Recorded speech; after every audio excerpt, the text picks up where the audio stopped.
Halo anak-anak Bunda, berjumpa lagi dalam pembelajaran tematik kelas 2, tema 4, hidup bersih dan sehat, subtema 2, hidup bersih dan sehat di sekolah. Apakah kalian sudah siap belajar?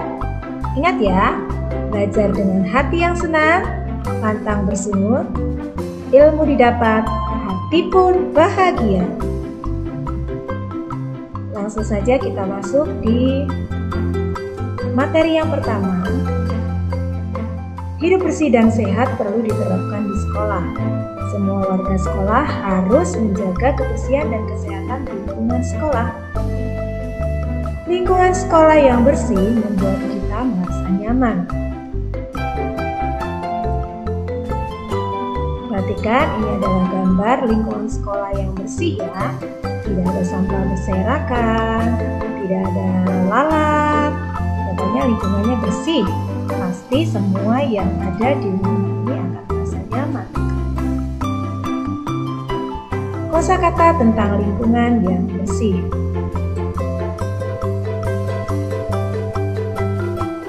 Kita akan menemukan kosakata dalam teks berikut ini.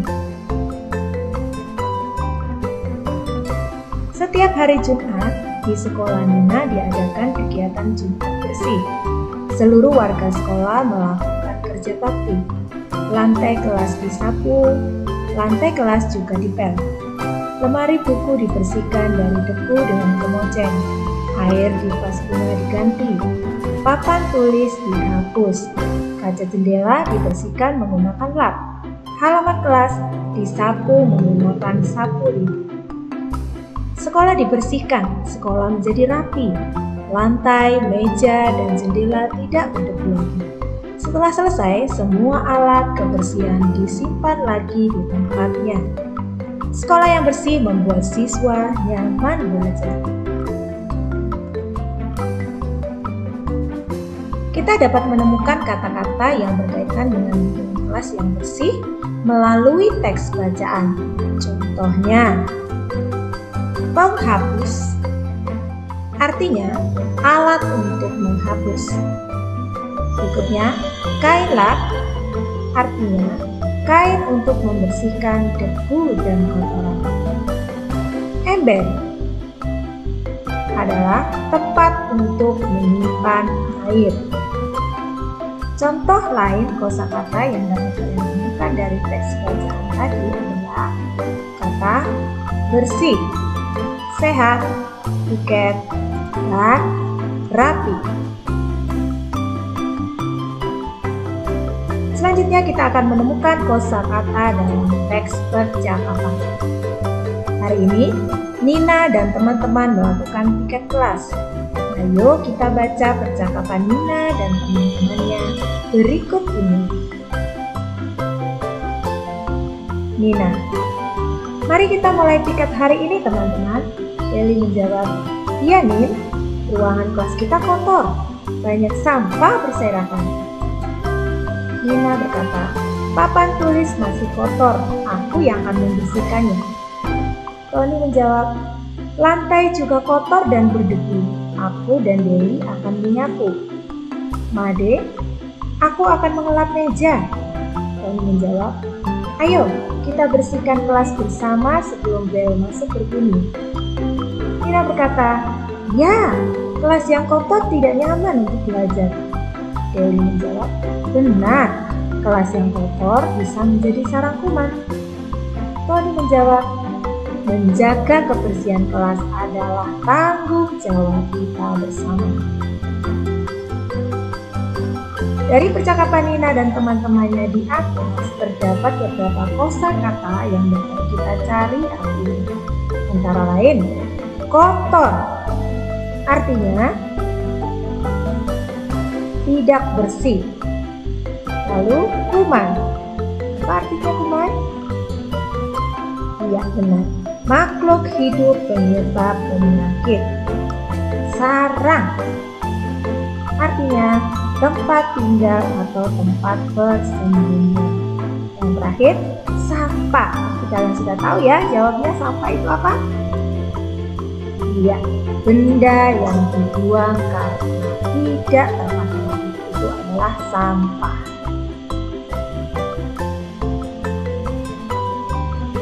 Selanjutnya kita akan membuat laporan dari hasil pengamatan. Jadi ada dua hal yang kita lakukan ya, yang kita amati, yaitu dari teks dan dari percakapan. Informasi yang kita peroleh dari pengamatan gambar dapat disampaikan dalam bentuk laporan. Laporan dapat disampaikan secara lisan dan tertulis. Laporan tertulis dibuat dalam cerita atau karangan. Nah, berikut ini kita akan bersama-sama mengamati sebuah gambar. Kalau kalian perhatikan gambar ini, ada sebuah sekolah dengan halaman yang kotor, ada sampah yang menumpuk hingga lalat, kemudian ada rumput yang tinggi karena tidak dipangkas dan dirapikan. Berarti kita bisa melihat bahwa ini adalah sebuah lingkungan sekolah yang kotor. Laporannya bisa berbentuk seperti ini. Tidak semua sekolah bersih dan sehat. Ada sekolah yang tidak memperhatikan kebersihan. Halaman sekolah tidak terawat, tanaman dan rumput tidak tertata rapi. Sampah berserakan di mana-mana. Siswa tidak disiplin dan membuang sampah sembarangan. Banyak lalat dan nyamuk berterbangan. Lalat yang hinggap di makanan dapat menyebabkan penyakit. Nyamuk dapat menyebarkan penyakit demam berdarah. Kita harus selalu menjaga kebersihan di sekolah. Sekolah yang bersih menghindarkan kita dari penyakit. Nah, ini adalah bentuk laporan yang bisa kalian buat dari pengamatan gambar yang kalian lakukan. Kita masuk di materi selanjutnya tentang gerak keseharian dalam tari dengan pola lantai dan iringan. Itu kalian sudah tahu ya, dan dapat membedakan antara gerak keseharian dan gerak alam. Kegiatan sehari-hari di sekolah dapat ditiru dan dijadikan gerak tari yang indah. Contohnya, gerak mengelap kaca jendela. Dalam gerakan mengelap kaca jendela ada gerak kepala menoleh ke kanan dan ke kiri. Ada gerak kaki melangkah secara bergantian ke kanan dan ke kiri. Lalu ada juga gerak tangan mengelap kaca secara bergantian.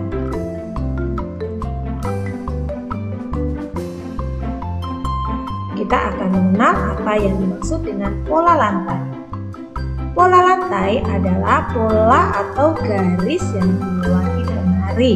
Bisa juga dikatakan sebagai susunan penari di atas panggung. Pola lantai digunakan untuk tarian yang dipentaskan secara berkelompok. Teman-teman semuanya pasti tahu ya bahwa tarian yang dilakukan secara berkelompok biasanya susunan penarinya bisa diubah-ubah ya sesuai dengan yang diinginkan, dan hasilnya itu indah untuk dinikmati oleh penonton.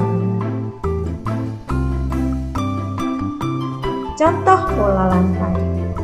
Ada pola lantai horizontal. Para penari berdiri berjajar ke samping. Kemudian ada pola lantai bentuk V. Dan ada pola lantai vertikal. Penari disusun vertikal ke depan ya, memanjang ke depan.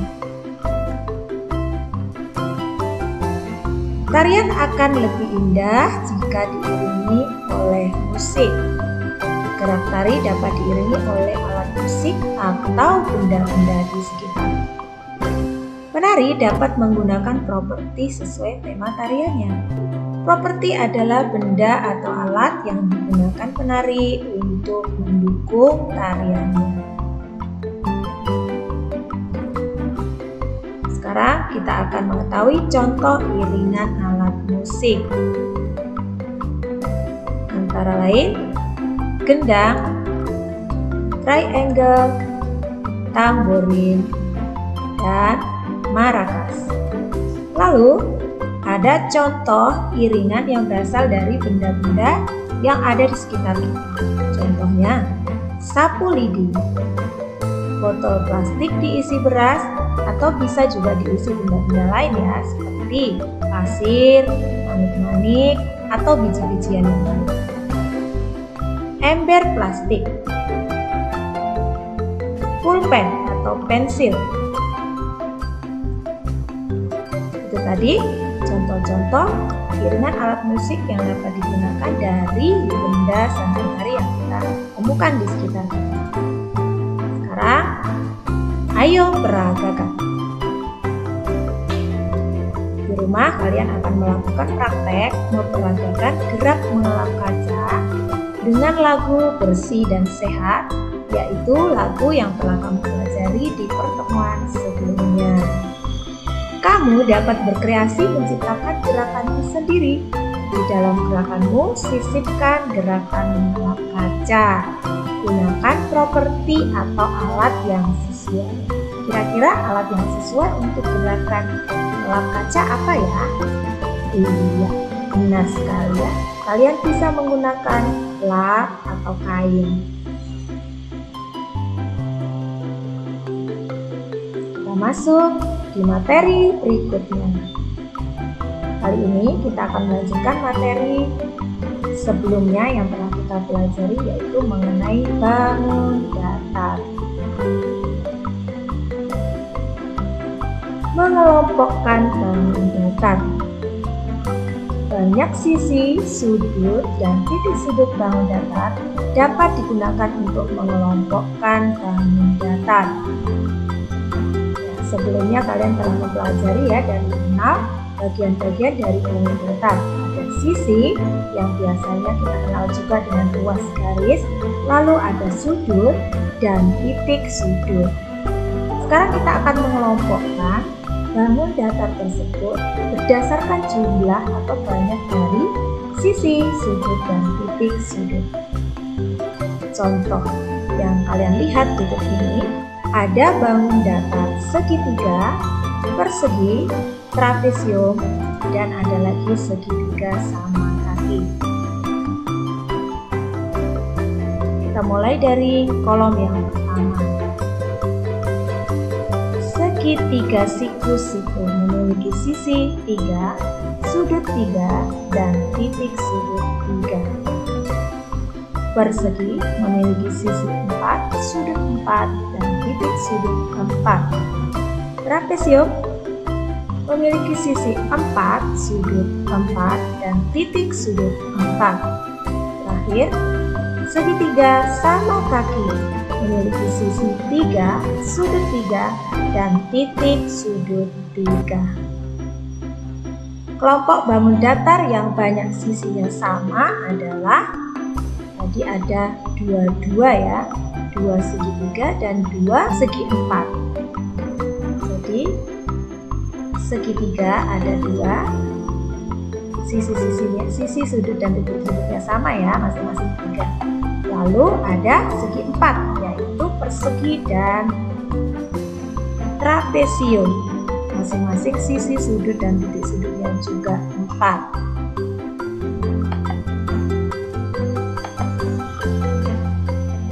Ayo berlatih. Berilah tanda centang untuk semua bangun datar yang memiliki 3 sisi, 3 sudut, dan 3 titik sudut. Ada A, segitiga sama kaki, B, segitiga siku-siku, C, persegi panjang, D, segitiga siku-siku. Manakah yang memiliki 3 sisi, 3 sudut, dan 3 titik sudut? Yuk kita lihat bersama. Ya, A,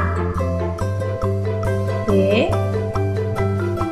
dan D. Jawabannya A, B, dan D. Berikutnya, berilah tanda centang untuk semua bangun datar yang memiliki 4 sisi, 4 sudut, dan 4 titik sudut. A ada jajaran gonjang, B ada lingkaran, C persegi, dan D persegi panjang. Manakah yang memiliki 4 sisi, 4 sudut, dan 4 titik? Mari kita lihat bersama.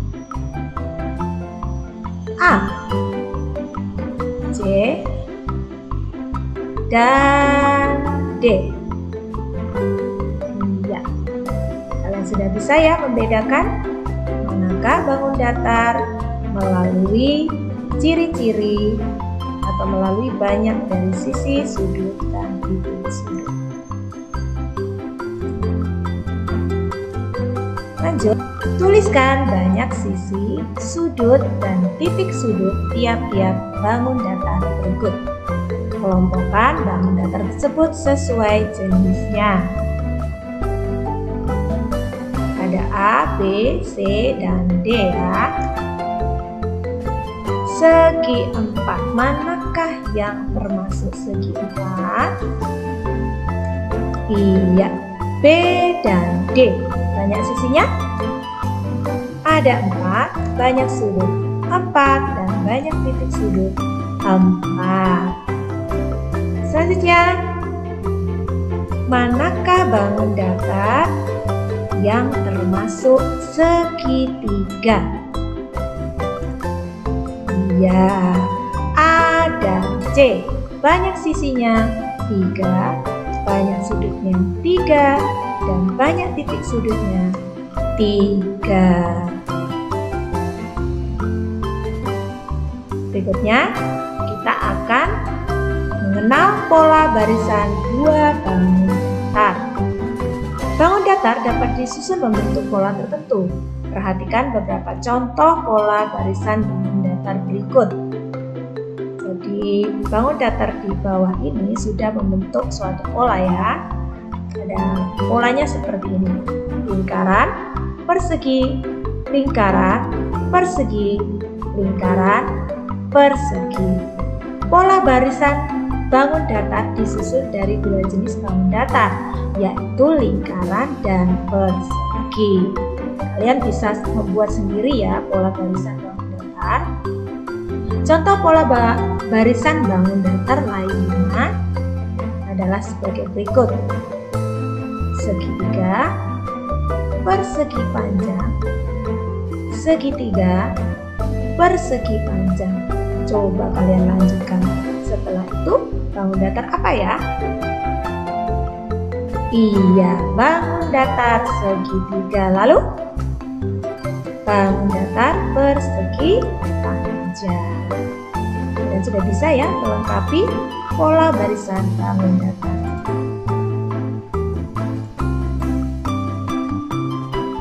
Ayo berlatih. Coba kalian lengkapi bangun datar berikut ini sesuai pola yang diberikan. Nomor 1, polanya adalah belah ketupat, persegi panjang, belah ketupat, persegi panjang. Lanjutnya apa? Ya, belah ketupat, lalu persegi panjang. Nomor 2, segitiga, lingkaran, segitiga, lalu ya, lingkaran, segitiga, dan lingkaran. Hebat semuanya, sudah bisa membuat pola barisan. Terakhir, nomor 3, segitiga siku-siku, lingkaran, segitiga siku-siku, lalu lingkaran, dan segitiga siku-siku.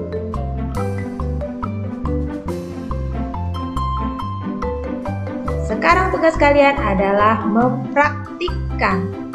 Praktekkan kegiatan membuat pola barisan di rumah kalian masing-masing ya. Nah, berikut Bunda memberikan langkah-langkahnya. Ada bahan-bahan yang harus kalian siapkan, yaitu kertas origami, kertas karton, gunting, lem, dan penggaris. Lalu langkah kegiatannya?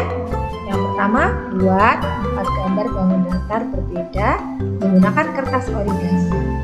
Lalu yang kedua, gunting dan perbanyaklah. Hati-hati ya ketika kalian menggunakan gunting. Yang ketiga, buatlah pola menggunakan bangun datar. datar yang sudah kamu gunting. Seperti contoh tadi ya, kamu bisa membuat pola menggunakan 2 bangun datar atau 3 bangun datar ya. Lalu yang keempat, tempelkan di atas kertas karton atau juga kalian boleh menggunakan kertas cover. Terakhir, tambahkan hiasan berupa gambar dan tulisan agar lebih menarik. Kalian bisa berkreasi, memberikan gambar-gambar, kemudian diwarnai agar pola gambar yang kalian buat menjadi lebih menarik. Oke, kita lanjut di materi selanjutnya tentang persatuan dan kerukunan di sekolah.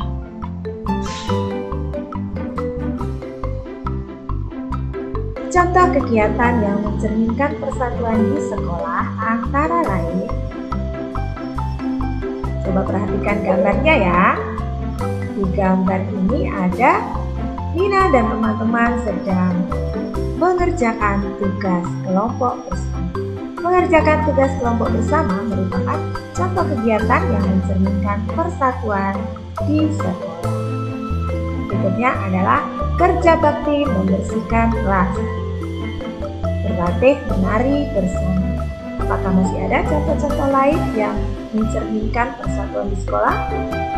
Iya, ada ya, yaitu olahraga bersama seperti yang biasa kalian lakukan bersama teman-teman di sekolah.